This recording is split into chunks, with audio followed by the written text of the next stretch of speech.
Hi everybody, today I'll show you how to use WhatsApp on PC and laptop. So let's begin.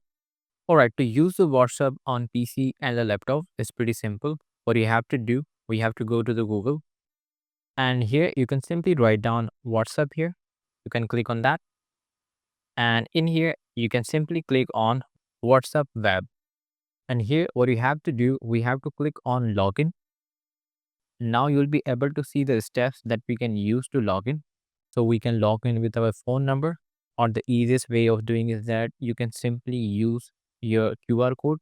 So now to log in on our WhatsApp web, what you have to do, we have to tap on the menu that is on the top right corner with the three dots. And here you will be able to see the option of link devices.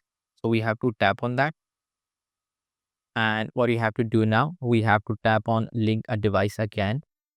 And now what we have to do on our mobile phone, we have to scan this QR code and we have scanned our QR code here. And you will be able to see that on our WhatsApp app, we are actually able to log in into our WhatsApp account. So that is how we can use WhatsApp on PC and laptop. So if you really find this very useful, hit the like button and subscribe the channel.